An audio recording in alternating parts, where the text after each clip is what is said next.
Welcome to You Are Your Brand, the podcast where we explore the stories, strategies, and successes of individuals who embody their personal and professional brands.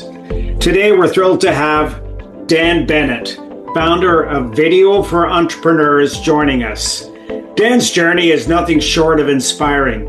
He's worked with iconic brands like Harley-Davidson, Bud Light, and Camaro before pivoting to empower entrepreneurs and small businesses through video content. In this episode, we'll dive into Dan's transition from big budget productions to helping entrepreneurs craft authentic and impactful video content. We'll discuss the challenges many face in video creation, from overcoming camera shyness to building brand consistencies, and how Dan's innovative services like the 3-hour studio and hot sauce editing are simplifying the process for professionals everywhere. Dan will also share his insights on building confidence in front of the camera, creating videos that drive business growth, and in his vision for the future of video for entrepreneurs. Whether you're a seasoned entrepreneur or just starting out, this conversation will give you actionable tips to elevate your video strategy and connect you with your audience on a deeper level. How long's it been now since you moved from Michigan to Fort Worth? Let's see, what is it, April? About 3 years and 4 months or something? I'm thinking it was the same time that I actually left Ontario and came to the Atlantic coast. It feels like it was, because I feel like you were talking about that either just having happened or happening as I was wrapping up in Michigan and getting ready to drive out. Yeah, time flies. I know it's cliche, but it's weird that we've been down here that long already. How does it feel for you? Has there been a cultural change that you've had to adapt to? Not really. I've been coming here my whole life. I've always had friends and family here, one or the other. And I usually get down here once or twice a year for most of my adult life. Of course, you're a visitor. You're not living there. But it feels the same as every time I ever visited. Although from the outside and some of the decision making and some of the lawmaking, Texas is very red and people feel a lot more purple. So I don't interact a ton with public because I work from home. But I find that most people, no matter what they believe, they lead with, you need help changing that tire. And then they go into more stronger beliefs if you have that conversation with them. But it doesn't feel that much different from Michigan as far as environment and politics and all that, except, of course, the weather and the availability of work. It's everywhere here, and back home it wasn't. So a little bit of a shift, but I was so used to it over the years that it didn't feel like we got here and then I was like, whoa, it felt pretty normal. It was work, I think, that attracted you in the first place, wasn't it? Yeah, it was definitely on the list. I'm also not ashamed to say that weather came into play, but just the sheer populace, like in the Metroplex area that we're in, because we're like North Fort Worth, we're not in the city, we're just north of it. There's something like 8 million people less than all of Michigan just in this North Texas Metroplex. So it's crazy how much availability there is. And Jax has just skyrocketed with her career. So that comes into play there too. I can do what I do almost anywhere. So the benefits for me are a lot more businesses here if I do decide to just reach out to my backyard. And of course, vitamin D, it's everywhere. Back home in Michigan, like seasonal depression's a real thing. It's just so much of the year is gray and cold and gross. A lot different in that regard. I've been checking out the area because one of my clients actually just opened an office in Austin, and they're in the mergers and acquisitions around technology. And it's a huge hub that's growing like crazy. There's a lot of entrepreneurs in Austin who are just like a foot to the pedal. Austin's, it's unique. It does a lot of things that the rest of Texas doesn't at all, which is cool. And then, of course, there's music and all that kind of stuff, too. So it's a great capital city, I think. It's about a 3-hour drive from where we are. And Jax's work takes her down there once every couple months as well. So she sees it. I've had some clients down there, too. Some of the bigger podcast folks and stuff like that are down there. So I've done some studio setups and stuff for a couple folks that have big audiences. But I don't get down there too much. I should probably try and network down there a little bit more because there's a lot going on. I feel like it's slowed a little bit just based on news and feedback from people down there, but it hasn't stopped. It's just slowed a little. So it's still expanding. What is it about the area? Have you looked into it? Yeah, I've always either stopped in Austin or stayed in Austin on the whole like keep Austin weird thing. It's just a hub of, and I hate to reduce everything to politics, but it's just a hub of blue. If you're part of the LGBTQ community, if you're a musician, if you're an artist and you're weird, if you're a tattooer, if you're into anything creative online, software or podcasting, it's just easy to belong there because not everyone's, oh God, what's that? I just think that whole motto they've had of keep Austin weird is really set a precedent for who feels safe there, and then what kind of art and business comes from those sorts of people. And then, of course, it's cool. So you have people who move there just to be part of what's going on, or, of course, your influx in human bodies. You got Tesla and stuff like that who targeted that area because of the growth. I think part of it's natural growth and capitalism. The other part is like art and safety. It's what it feels like, at least from the outside. I was thinking it might be a great spot for you because I'm thinking about the eclectic flavors of your own personal background. That you might fit in there beautifully, actually. Yeah, some of the networking and work I've done down there definitely was easy to do, easy to find, and their entrepreneurs down there are really open to referring each other as well. So it's pretty tight-knit that way. And like I said, Jax gets down there every once in a while. She loves Austin. There's no plans to move right now. We just signed a 2-year lease where we're at to finish saving to buy a house. But it wouldn't surprise me if somewhere in the next 10 years we headed in that direction. I'm not planning to, but I'm also not opposed to it. But I do have to say Fort Worth is like home, like Michigan. There's so many components of Fort Worth that feel like Michigan cities that I've never felt out of place here. So I like it. And most of the restaurants under her care are in Fort Worth. So it makes sense that we're here, but never know. Have you stayed connected with, what can I call her? When I see her and watch her, I think of you immediately. She's like your star pupil, Carol Morris in Michigan. She's a rock star, and she'd be the first one to turn around and say, I owe it all to Dan, and I owe a little bit to Peter because the three of us came together a number of years ago. Yeah, I love Carol. We still talk. She was just down here we did that through March. So like earlier in the year. So now one of her bolt-on products is to actually go travel to where the company is, get an Airbnb, film them, and create all these videos and stuff. And she got a month of hot sauce editing to do all the post-production work on the videos she created, and they're really good. It's so weird to see that she's turned partially into this mini documentary filmmaker person and all that stuff. And her right-hand person, Michelle, they actually bought some training from me. I'm teaching her how to edit even better than she already knows how, because Carol's, I like editing, but it takes too much time, and I want Michelle to do it all. So I'm training Michelle right now on how to edit. And they're supposed to come back. It got delayed, so it might be later in the year, but they're supposed to come back for the same company they just did and do another 9 interviews with their executive suite. So it is crazy to think all these years I've spoken often of Carol and like how she just took by the horns and went, and I just watched from a distance, and she's taken it even further to where she's being paid to travel and lodge in other states to film people. I'm like, that's so crazy that it's almost like full-blown video production like I used to do. But it's all under that kind of umbrella of your image and how you present yourself to your potential clients and stuff. So it's cool that she's leveraging video that strongly. And like I said, they're supposed to come back down in Q3. And where she filmed was like 45 minutes from me. So I just drove up and had dinner with them after they were done filming and got to say hi, and then edited all the interviews a couple weeks later. So it's kind of cool that we're still working together after all these years. I'm proud of her. And I can only imagine you must be too. Yeah. The health scare and going through a divorce. And I know what all those things feel like. So to watch her it's almost like a football player. I just keep seeing her run through things. And it's so cool to see because it takes a lot. You just mentioned her lifestyle. And I've always talked about you being your brand and how she's actually taken that lifestyle and made it a very serious component of her work. Yeah.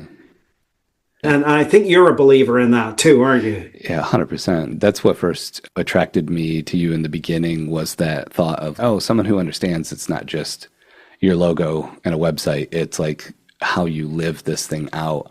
And I think she's taken really great advantage of the power of video, part of it is walking the walk on video. So when people see the videos, they're like subconsciously impacted by you doing what you say you're going to help them do. And I've always taken advantage of that myself. So it's cool to see her in the studio sharing a thought, or like sitting with a client and showing her dog. And these are little glimpses into her world and what it's like to work with her, which is her brand. She's Carol. And if you watch 3-4 videos, have a talk with her, hang out with her once, you get it.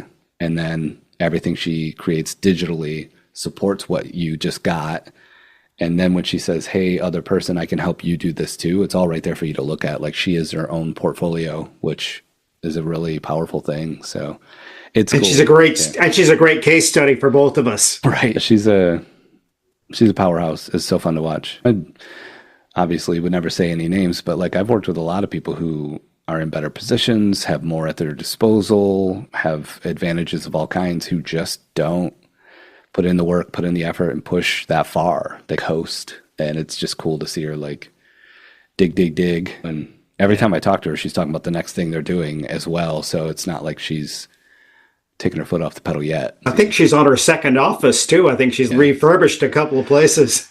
It's crazy. And it looks so good. And it's so her style too. Like, I love that she can make it work for her clients, but also it's got her vibe. And yeah.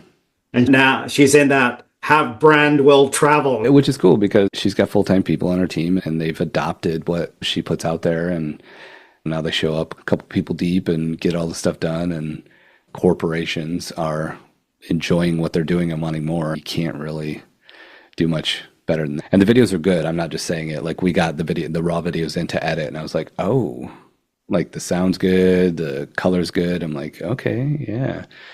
So we just put some hot sauce on and gave it back. Here you go. Now, I don't want to take anything for granted. Sure, I invited you for this conversation and I want to push it out to the bigger audience. But I think there's still people that haven't heard of Dan Bennett and or your company, Video 4. So I hope you don't mind, but I've structured a few questions for you that I think might make sense for you to speak to.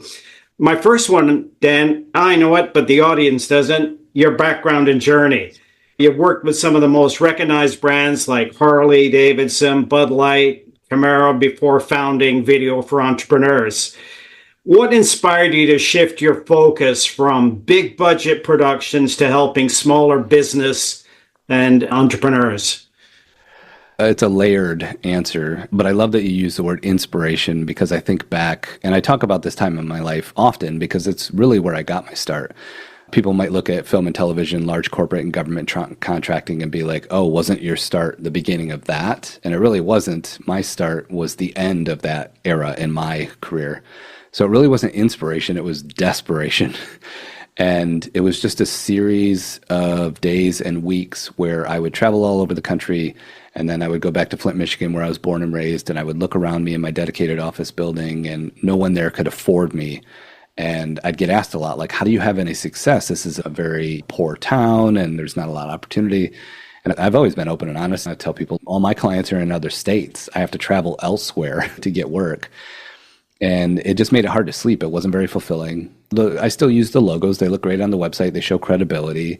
I got some cool stories and met some cool people, but I didn't sleep well back then. So the more I thought about it, the more I was trying to find some kind of solution for that. And in 2017, I was moving from behind the camera to in front of it myself, because I wanted to put out more video content myself for my own brand to get more business, of course. And as I did that, I realized very quickly that my filmmaking knowledge made that transition really easy. And I'm like, oh, I wish everyone had this knowledge. And then the more I thought about it, I'm like, everyone could. And then the more I thought about it, I was like, I don't want to give them theory and jargon and make them feel like they have to become movie makers or videographers. But I bet I could take the tools that actually matter and give them to entrepreneurs. And they could probably make this transition a whole lot easier than if they tried to do it themselves. And the thought behind it was always that one of desperation. It was like, how do I take what I've learned and done for big brands with big budgets and make something similar available for smaller brands with smaller budgets, but that have products and stories that are just as good as the big dogs? How do I help those people? And we spoke earlier of Carol, and Carol was the first person where we drop shipped in equipment. I helped her set up a home office studio, and she started making videos. And fast forward from 2017 till 2025, she's done incredible things with video. And that's always been the goal, is to empower smaller businesses, individuals, creators, professionals, anyone who films themselves to be able to put out something that looks just as good as the big dogs. And the funny thing that's happened over the last 6 or 7 years is we've watched corporations do everything in their power to seem more human.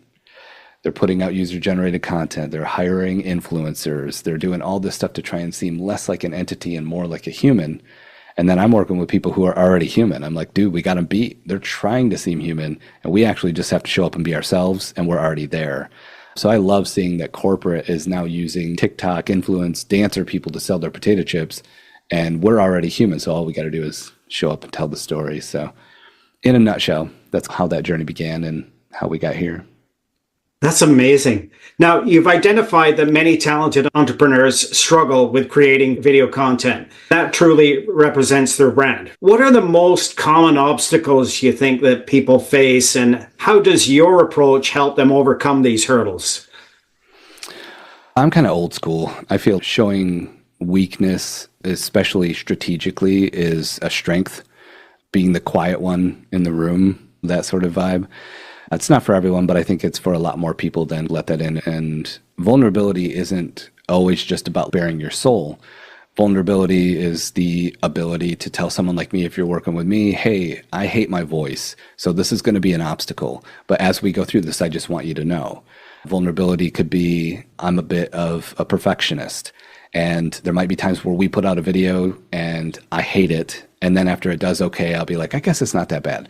All of those are like little pockets of vulnerability. And I find that the more vulnerable you are, which again doesn't just mean bearing your soul or telling all your secrets, the stronger you become faster than normal.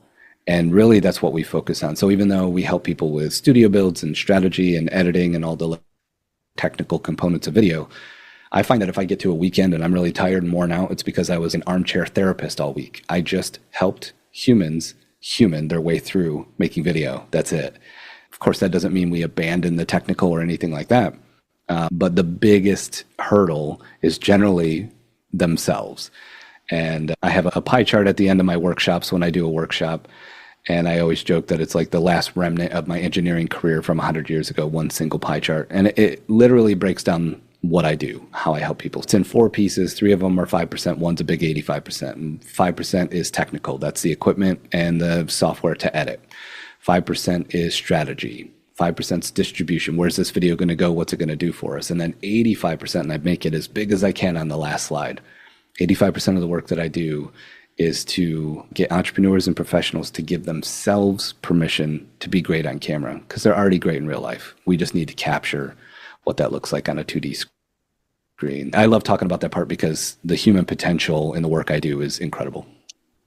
Yeah, that's amazing. With respect to your products and services, you have a 3-hour studio and hot sauce editing services, and they're designed to simplify the creation for professionals. Can you walk us through how these solutions work and the kind of impact they have on your clients?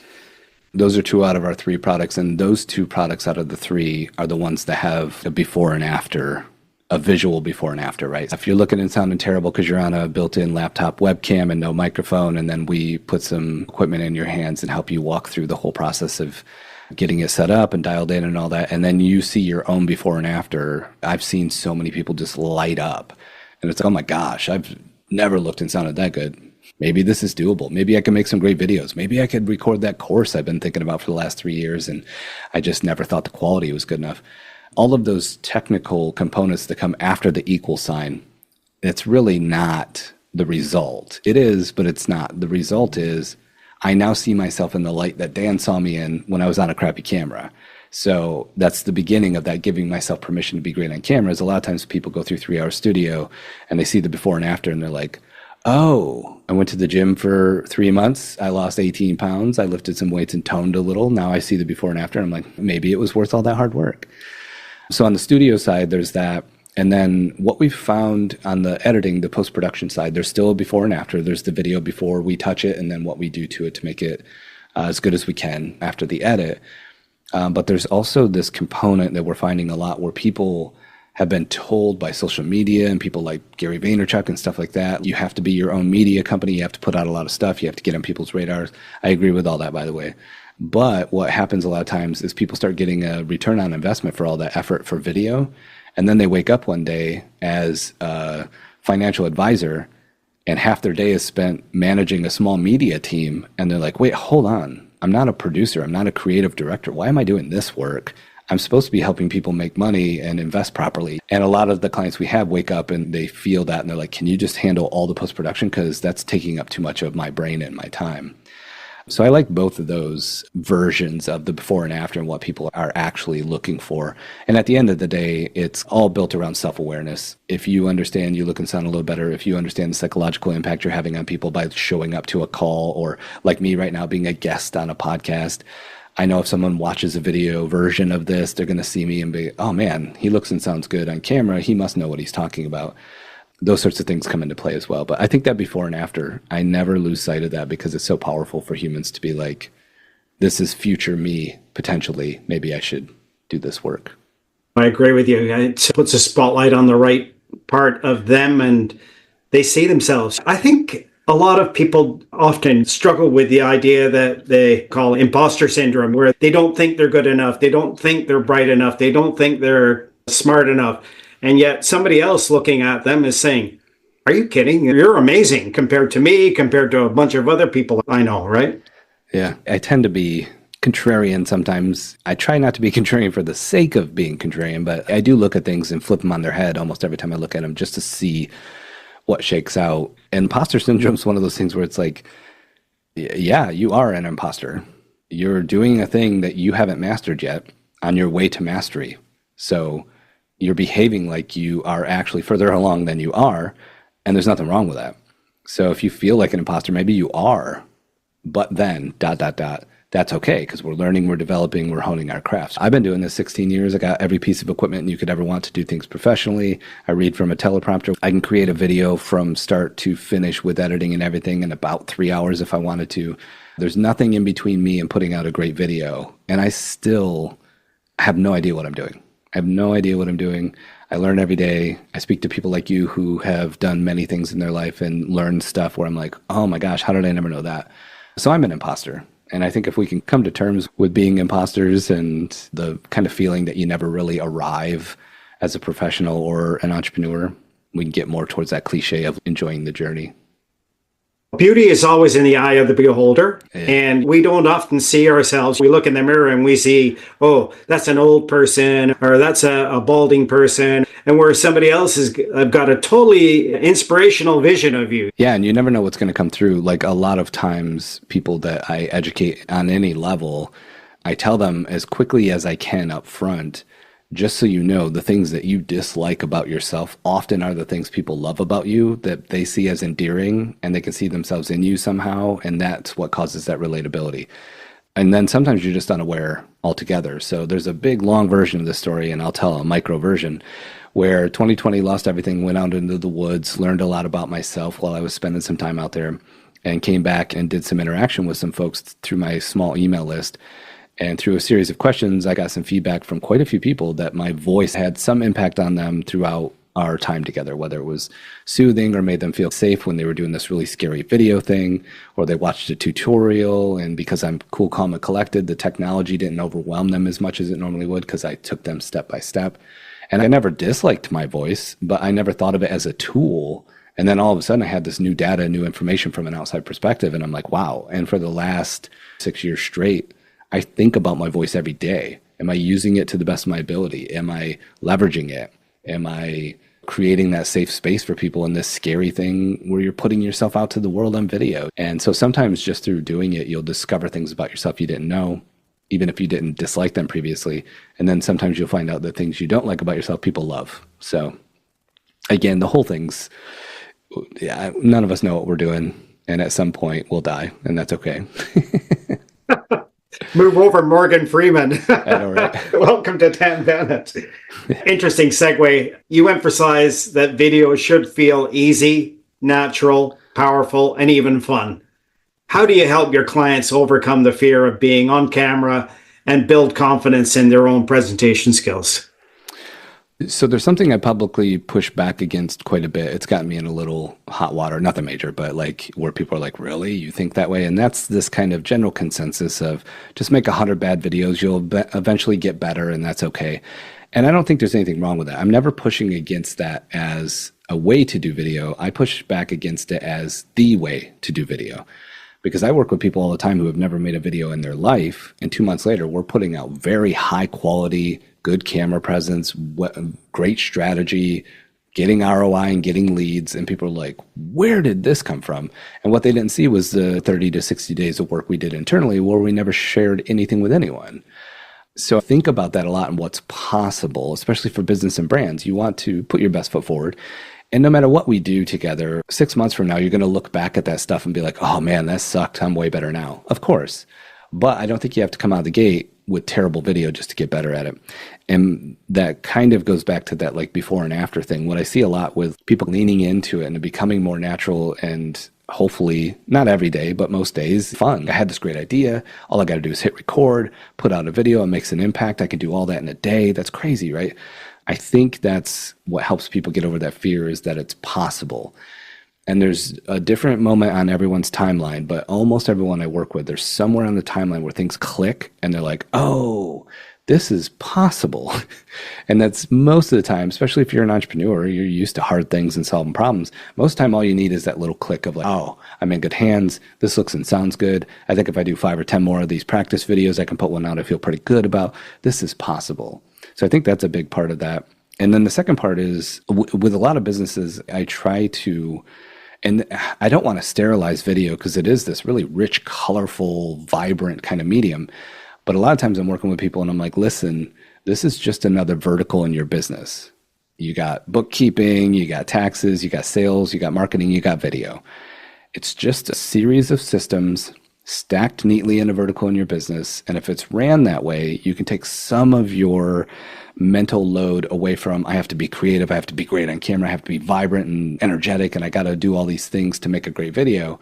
And you can rely on the strategy of how to make a great video and then just be yourself.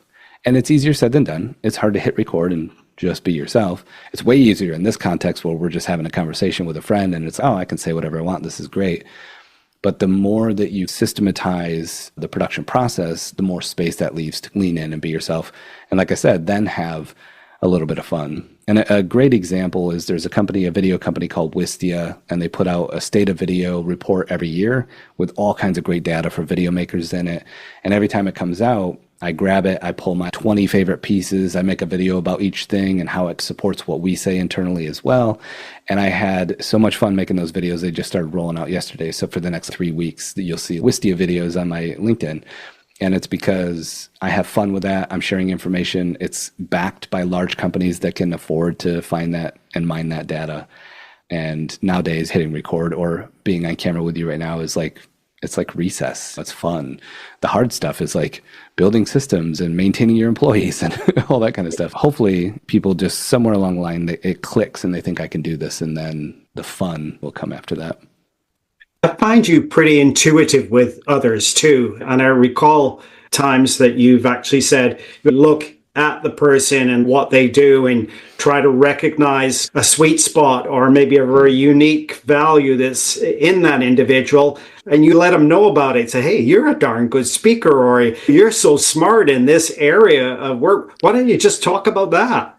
It's that kind of identifying your superpower thing, which is cool because a lot of times someone's superpower is not something that on paper looks like it would directly translate to video, but it might just be a dark sense of humor. Or in my world, not that it wins me millions of fans, but I like a good pun or a good dad joke, and I'll let them fly in my videos. And it's mainly to just entertain myself. I'm not trying to win anyone over, but I've gotten a ton of feedback. That little joke, that was cute, that was funny, whatever. So it gives a little piece of my personality. It's a bit dramatic to call dad jokes a superpower, but a dry sense of humor and the way I look at the world is a superpower, and I try and bring it into my videos.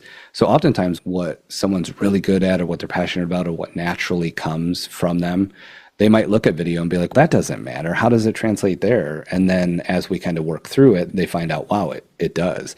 And in my situation, anytime I'm doing something technical, inside it's chaos, it's all of the anxiety you could imagine storming around. But outside, it's very cool, calm, and collected. We're going to get through this. Step 2, okay, step 2's done. Step 3, let's go.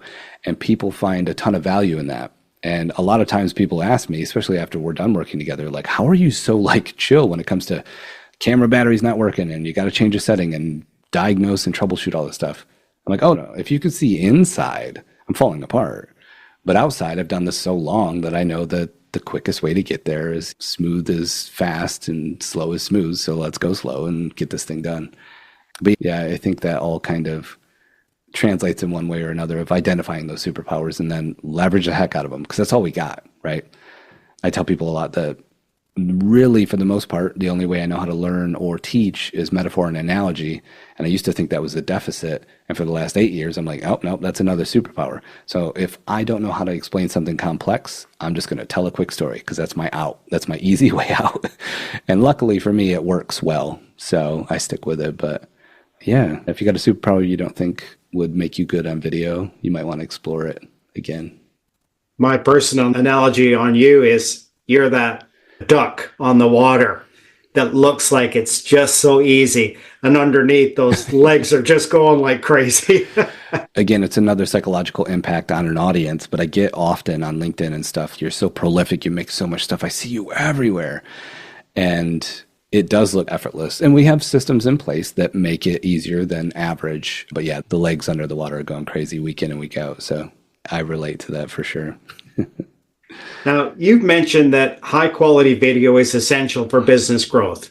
How do you guide entrepreneurs in creating impactful video content that aligns with their brand strategy and drives results? That's a loaded one. I've always looked at business a little different than what you get if you just Google, how do I run an online business? You get a lot of the same information if you do that kind of search from a lot of the same big voices who have been around for years saying the same things. And again, there's nothing wrong with any of that. I say it all the time. There's many different kind of business frameworks to use, but we get hit with the same one or two. And one of those is build a large audience. Some small part of that will pay attention. Some small part of that small part will show up. And then some final small part will actually buy your thing or get on a call with you or whatever. Typical funnel, right? Nothing wrong with it, but it's not the only way to do things. So when I think about growth and impact and stuff, a lot of people look at a video and they're like, I'm going to make a video and I hope that 10,000 people like it. And I hope 1,000 of those people actually subscribe or follow me. And they start running that kind of scenario in their head. And it's just not the only way. So we actually take it in a different direction. Our middle product is called Solar System Methodology. It's just a strategy around video content. So when you make videos, you know why you're making them, where they're going to live, where they're going to go, what job they're going to do for you, instead of just making them and hoping that they do. The visual I try and give people is you got a stack on the left and a stack on the right of content. And on top of that stack, there's a clock, and that's your time that you're going to spend making that content. And then on top of that, there's a battery, and that's your energy you're going to put into the content and distributing it and checking your analytics and doing better next time. So on one side, there's that content, clock, battery stack. And that is just organic growth. You just put stuff out on social, you hope it grows, YouTube, LinkedIn, doesn't matter, Instagram, TikTok.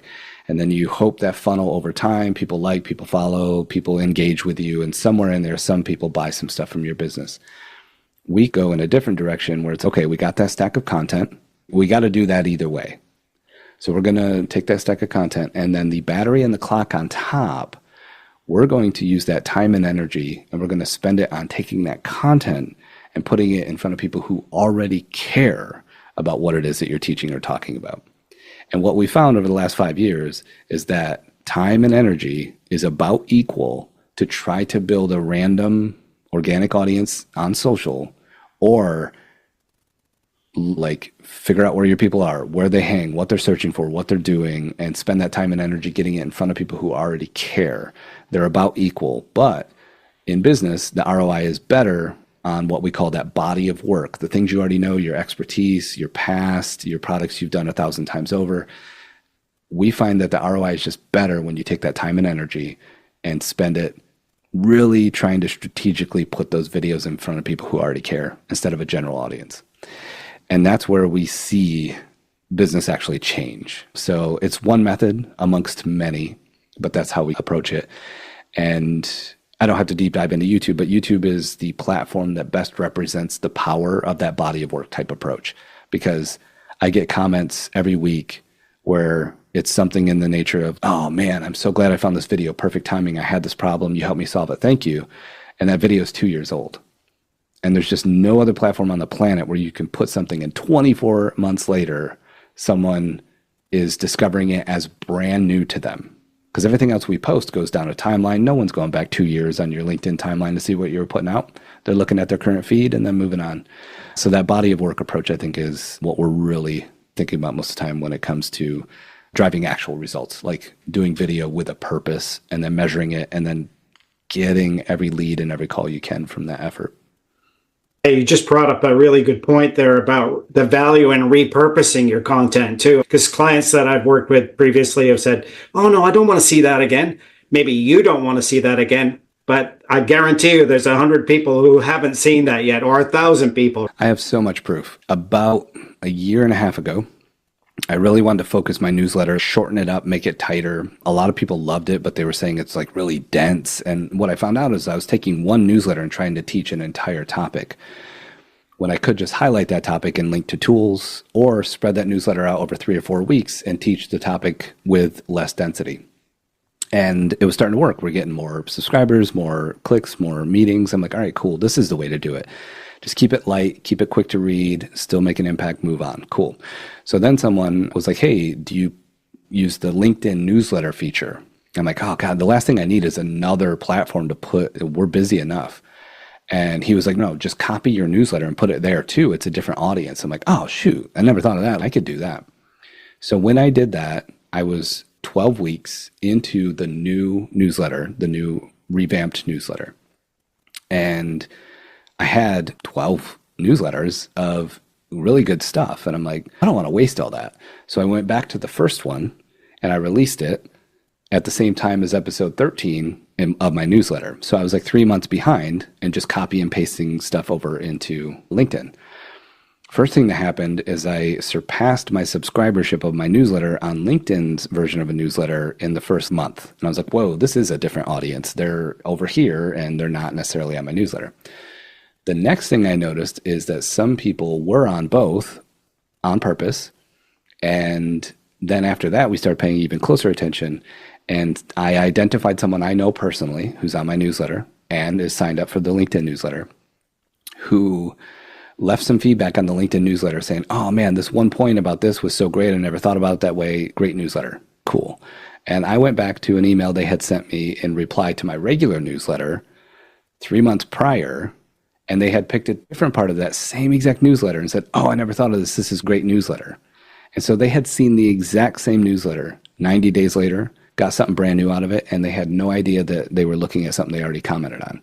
And that was all the proof I needed that nobody, unless you are the biggest fan of some creator, is watching every day and then getting somewhere down the road and being like, this seems familiar. Nobody's doing that. And if you make good content, even if they see it again, it's not necessarily going to register as again, it's going to register as new because it's going to have some kind of new impact. So yeah, repurposing is huge. And I won't fully dive into this either, but it's something I could talk another hour about, is repurposing with intent. So a lot of people will take a piece of, say like a webinar they did, they'll chop it into pieces and they'll put those pieces out, or a video podcast or whatever. The next kind of step or evolution of that is to figure out what you want to pull out of it before you record it. Doesn't mean you have to script it or go verbatim, but if you think, okay, I know I'm going to have this guest on, they always have great answers, I'm going to ask these specific questions, and I know I'm going to end up with gold there, and I know I'm going to be able to pluck that out and put it out solo because of the way I asked the question. So you have that in mind before you ever do the podcast interview or whatever the thing is. And you start thinking about repurposing with intention. And then it doesn't just have to be a clip that points to the larger piece. It can be a standalone piece that makes an impact on people that they had no idea came from your podcast or an interview or a webinar. So I think about repurposing a lot, and I encourage people, to their own dismay often, to think about it beforehand and get the most you can out of every time you hit record. You just described my approach to almost everything. I actually do that even when I know I'm going to have a conversation with a person. I think more strategically about what would their audience like to hear? What makes sense? Because you have to know that not everybody gets up every morning looking for you, right? You got to give them a reason to find you. And so pick out these nuggets or these sound bites and push the sound bites. I think people are rushed today. And so they don't have the time always to sit down for 30 minutes but they might put the earbuds on when they run the next morning. But in the meantime, I want to tease them and I want to show them something that they probably should take a look at. I love that so much. And it takes more work, right? But I get asked every week, if not more than once a week, how long should a video be? And my answer is always the same. It has been for years. If it's good, it doesn't matter. There's no magic number, right? So if you're good on camera, if you're good sharing what you know, it could be 3 hours long. I've sat in a theater for 3 hours before, and it could be 30 seconds long. Cool, fun little TikTok, and I'm on my way. If it's good, it doesn't matter, which means if you take that time to make your content better through that thought that happens before you hit record, you're going to end up with a higher quality piece of content at the end, which gives it a way better shot of actually going somewhere. And all of that traces back to everything about video, which is it's the most powerful medium that exists, and it sucks to make. Like, it just does. It's more of an effort than typing a couple sentences sometimes. But the result is so much more powerful that I think it's worth doing, putting that pre-production time in and thinking about what you're going to do before you hit record. I've always been impressed with your storytelling skills. That's the one thing that I wish I was better at. And I know that there are people out there that just can't seem to put this front, middle, and end together. And you seem to do that almost with every answer. That goes back to earlier. I've been telling stories on purpose for a long time, but also being a metaphor and analogy guy is all I have. So even if I'm saying what actually happened in real life and there is no creative reference, I'm still thinking in that format of how did it happen? What is the technical analysis of the middle of why this matters, what I'm saying, and then repeat it one more time at the end so everyone gets it. So if they ignored you throughout most of it, they still get the point at the end. And that is just one of many storytelling frameworks. And I always tell people, especially in short form, we do it with all our videos, but I definitely tell people just because it's short doesn't mean you can throw storytelling and all that out the window. And we want to try and hit what we call the big four. So we want content that's educational. It doesn't mean you have to teach. It just means someone learned something, even if it's just learning more about you. Educational, inspirational. Inspiration is the hardest. You can't manufacture it most times, and you don't always hit it. But when you do, it's a great little ingredient. We want educational, inspirational, practical, and that means they leave with something they can go do. Again, even if it's just a thought process or whatever the case may be.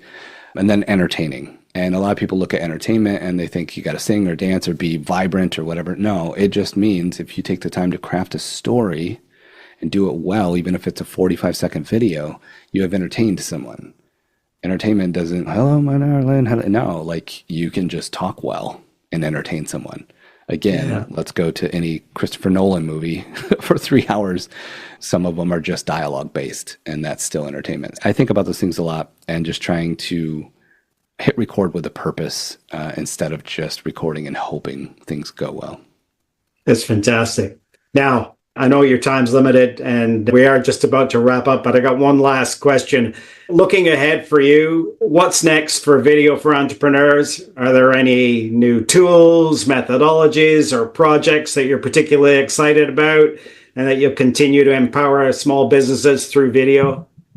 What's cooking? You know what's funny? This is the first time I'm saying anything about this publicly. And it sounds weird to even say that. It's not like I'm some giant entity and people are just waiting with bated breath for what's Dan going to do next.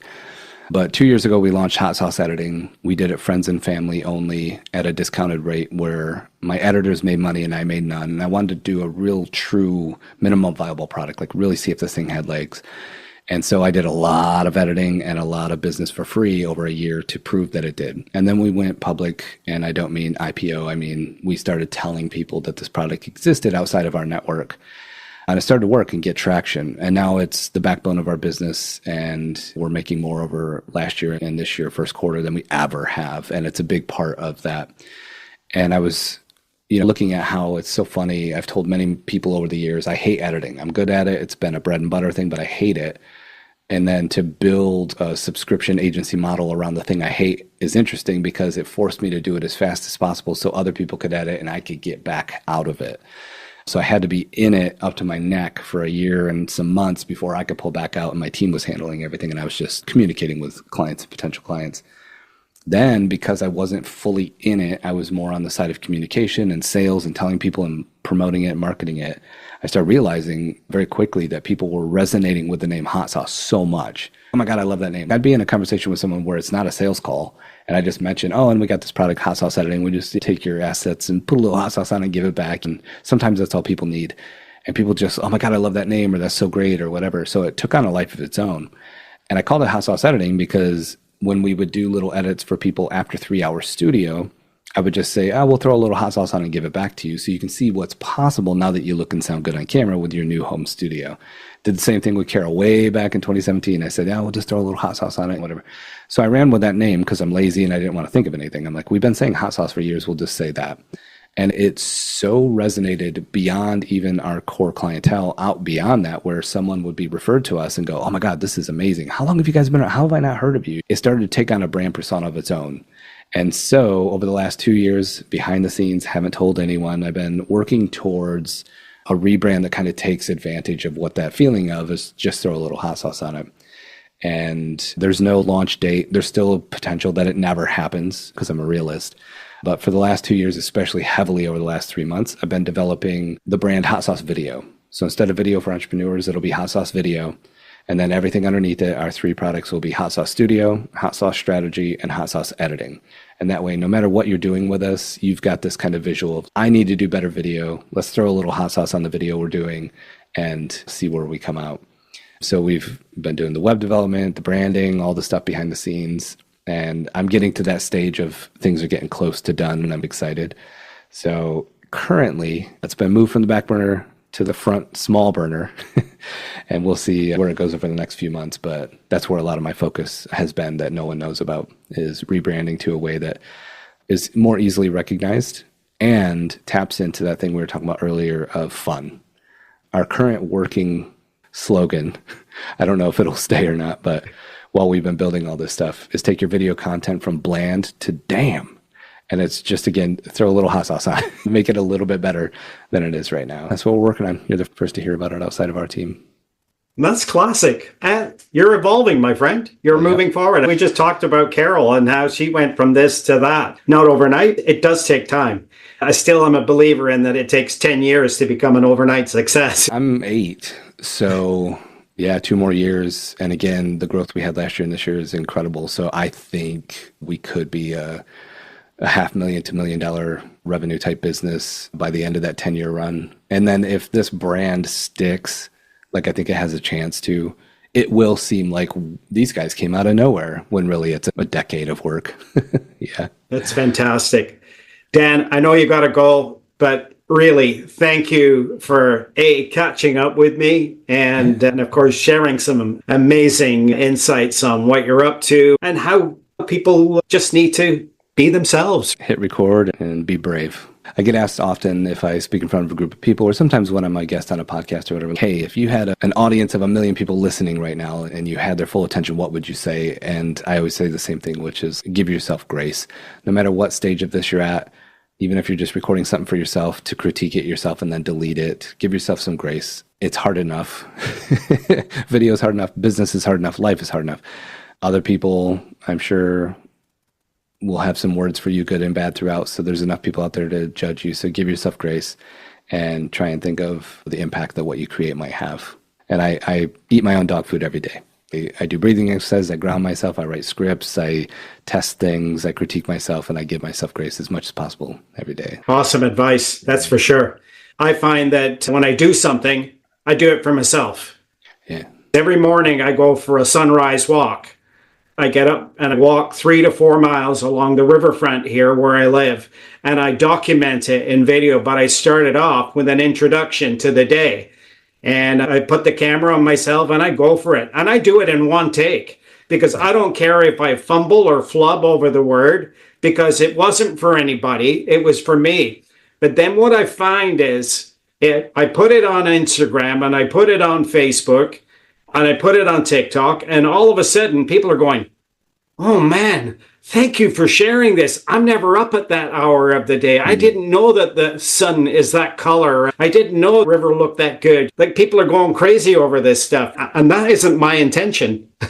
I love that. That's always the goal, is to get near as you can to being yourself. Like, it's cliche, be yourself, whatever. You know, you can meet me on a Monday and a Friday and get two slightly different versions of Dan. So I think being yourself isn't a thing. It's a privilege you give yourself of, yeah, you have your constraints and your personality type and all that kind of stuff. But within that, it's probably different every day. And it's hard to do. And really, it's not a thing to be done. It's a thing to be allowed. Allow yourself to express yourself. So that is hard to do. And I do it too. I'll turn on the camera and just talk about a topic to see if there's anything there. And it's cool to know I'm not going to put this out so it doesn't matter. And then accidental smart thoughts will happen. And I'm like, ooh, that part's good. And then by the time I put it out, it's really good content, when in the beginning it was just the ramblings of a madman. 100%. Yeah. Thanks very much, my friend. It's been great catching up with you.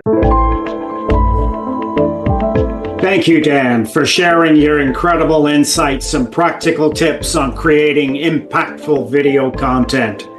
It was truly a fantastic conversation, and your passion for helping entrepreneurs shine on camera is inspiring.